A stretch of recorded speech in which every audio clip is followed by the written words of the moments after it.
Assalamualaikum, berjumpa lagi dengan channel Wong Smart.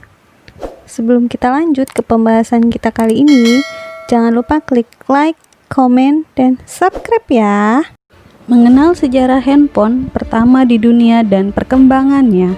Sistem handphone pertama kali ditemukan oleh Martin Cooper, seorang karyawan di pabrik Motorola pada tanggal 3 April 1973. Sejak saat itu, Cooper mencetuskan ide untuk sebuah alat komunikasi yang kecil dan mudah dibawa bepergian secara fleksibel. Dari situlah sebuah tantangan hadir, yaitu sebuah perangkat kecil yang memiliki komponen atau material elektronik di dalamnya. Dengan model pertama, telepon genggam itu adalah Motorola Dynatec atau Dynamic Adaptive Total Area Coverage. Akhirnya, sebuah telepon genggam pertama lahir pada 21 September 1983 dengan berat sekitar 2 kg. Saat itu, perangkat komunikasi tersebut dijual dengan harga $3.995 Amerika Serikat atau setara dengan 39 juta rupiah. Namun sayangnya saat itu bukan nama Cooper yang terkenal sebagai pencipta handphone, melainkan perusahaan yang dinaunginya, yaitu Motorola. Telepon genggam ini adalah merupakan prototipe handphone yang dibuat oleh Motorola. Jangan bayangkan bentuknya sudah seperti handphone yang banyak beredar saat ini. Ukuran Dynatec sangat besar dan tidak nyaman dibawa-bawa. Meski demikian, prototipe ini memang sudah bisa dipakai menelpon tanpa harus terhubung dengan kabel. Baterai dari telepon genggam yang digunakan ini pun hanya bertahan selama 20 menit. Seiring perkembangan waktu, ternyata ada satu orang yang berjasa dalam pengembangan handphone, yaitu Amos Joule Jr. Sebagai pakar di bidang switching merupakan sistem penyambung pada handphone dari satu wilayah ke wilayah lain. Adapun switching ini berfungsi sebagai pengatur saat pengguna handphone berpindah tempat, koneksi, atau jaringan tetap tersambung. Generasi pertama. Telepon genggam generasi pertama disebut juga dengan 1G. Tahun 1973, Martin Cooper dari Motorola Corp menemukan telepon genggam pertama dan diperkenalkan kepada publik pada 3 April 1973. Telepon genggam yang ditemukan oleh Cooper memiliki berat 30 ons atau sekitar 800 gram. Penemuan inilah yang telah mengubah dunia selamanya.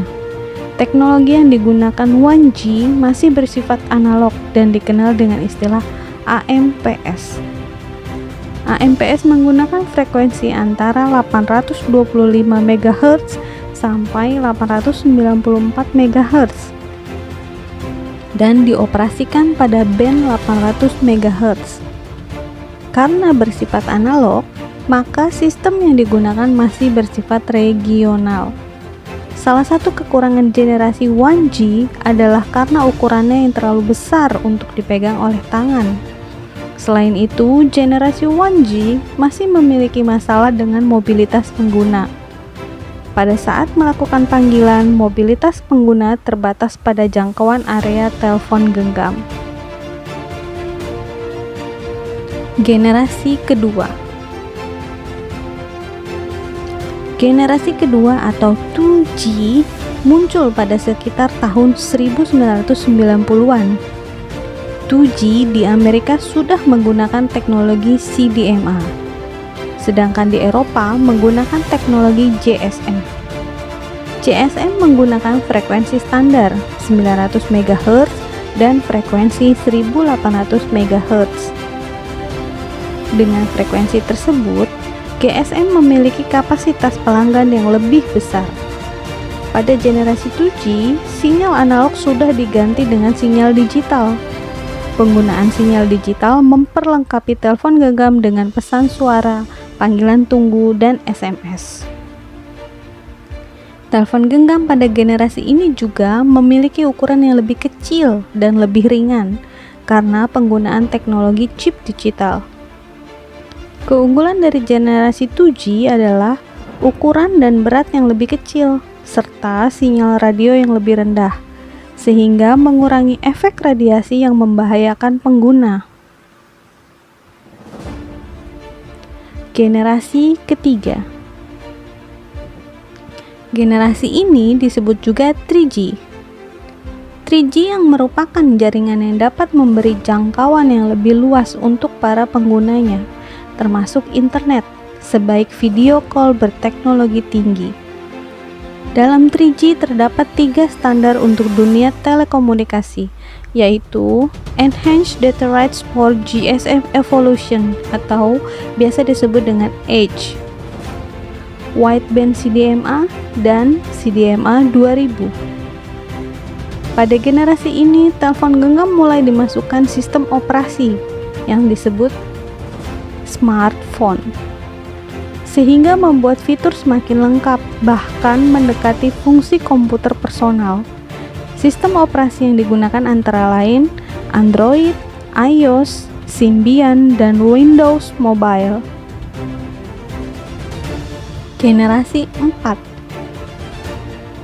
Pada generasi ini, lebih sering disebut dengan fourth generation atau 4G. 4G merupakan sistem telepon genggam yang menawarkan pendekatan baru dan solusi infrastruktur yang mengintegrasikan teknologi nirkabel yang telah ada, termasuk wireless broadband atau WIBRO, Echo 2.16e, CDMA, wireless LAN, Bluetooth, dan lain-lain. Dalam 4G, sudah memberikan sistem kecepatan yang tinggi, volume tinggi, kualitas baik, jangkauan global, dan fleksibilitas untuk para penggunanya untuk menjelajahi berbagai teknologi yang berbeda. 4G juga telah memberikan pelayanan pengiriman data cepat untuk mengakomodasikan berbagai aplikasi multimedia seperti video conferencing, online game, dan lain-lain. Demikianlah pembahasan kali ini. Sampai bertemu di video-video selanjutnya ya. Terima kasih.